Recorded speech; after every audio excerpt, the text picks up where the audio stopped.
go through 5 effective lower back stretches. And Jenna's going to go through them and I'll explain them in detail.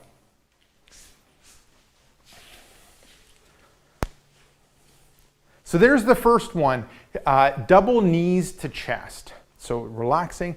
So how this one's working is you're lying down on the floor. If it's difficult for you to get on the floor because you have lower back pain, you could do the stretches in your bed. So that tends to be easier to get on and off of if you have back pain.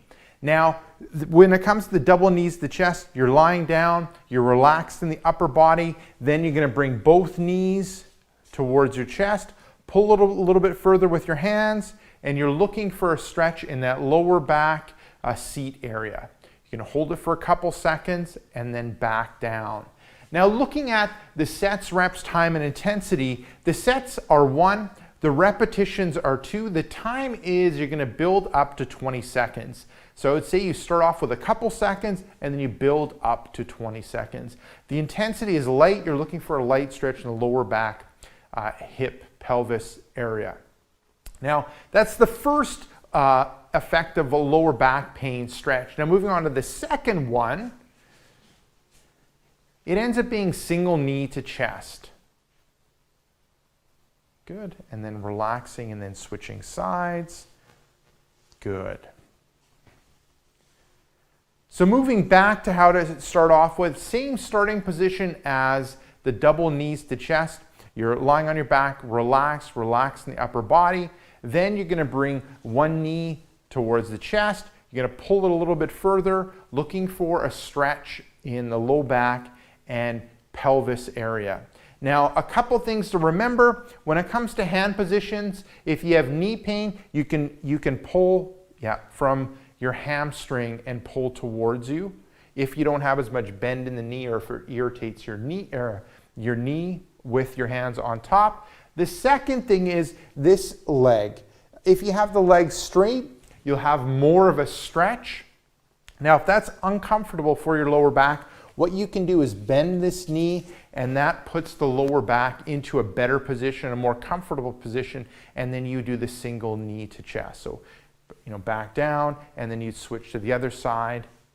Good. Looking at the sets, reps, time, and intensity for this one, sets are 1, repetition would be 2, alternating back and forth. Time, I would start off with a couple seconds, so let's say 3 to 5 seconds, moving on to a 20-second hold. And the intensity with this is light. We're doing a static stretch, so we're looking for a light stretch in the lower back pelvis area. Now moving on to the third one,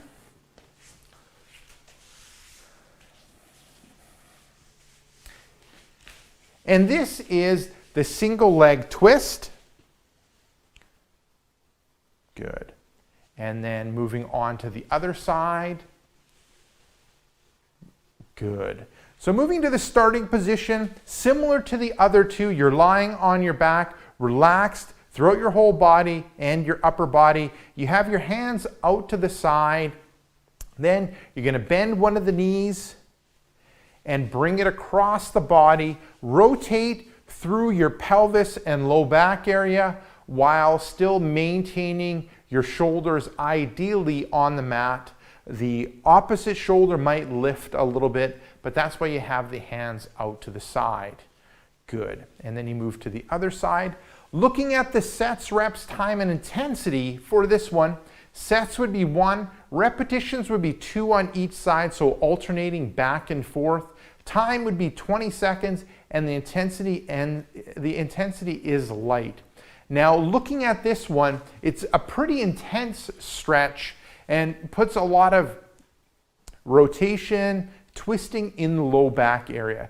So some people might not respond well to this exercise. So an alternative exercise that you can do for this one is double knees side to side. So same upper body position, and now feet are together, knees are together, and now you're just going to drop the knees to the side as far as you can, and then you'd move to the other side as well. Good. So that's an alternate that you can do if the single knee twist is too much for your back. Now moving on to the third one, or sorry, the fourth one. There you go. It's the forward fold. So you're in a standing upright position. That is the starting position. Feet are about hip width apart, and then you're going. And knees are soft. You're gonna, bend through the pelvis and then through the low back area, and then hang the arms and your body over, forward. Good. And back up, and then maybe I'll get you to face this way. So feet are about hip width apart, knees are soft. You're folding through, starting off with folding through the hips, then the low back area, then hanging the arms. And you're gonna stay there for a few seconds, and then you're gonna come back up. Now with this one, looking at the sets, reps, time, and intensity, sets are 1, repetitions would be 2, time would be building up to 20 seconds. So I would start off with 3 to 5 seconds and then progress on to 20 seconds. The intensity is light. We're looking at a couple things. You might feel a stretch in your hamstrings and glute area. Now some people might feel a bit of a stretch traction through their low back area. So it all depends where you're tightest. If you're tightest in your hamstrings and glutes, that's probably where you'll feel it. If you're tightest in your spine, that's probably where you'll feel the effectiveness of the stretch. Now moving on to the fifth one. This is pigeon pose.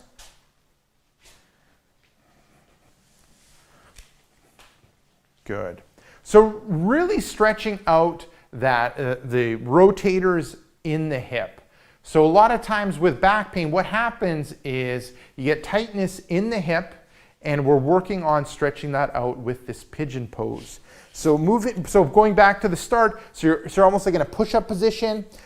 Jenna's gonna bring the left leg up and across, and then lean into that leg and really stretch out the rotators of the hip.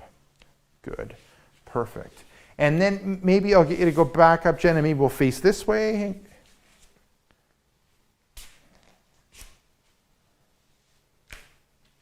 Perfect. Now looking at the sets, reps, time, and intensity for this one, sets would be 1, repetitions would be 2, so alternating back and forth. The time would be, you're building up to 20 seconds. Start off with 3 to 5, progress to 20. Intensity is light. We're looking at working the rotators in the hip. Perfect, there you go. Give those 5 exercises a go. They're very effective when it comes to low back pain.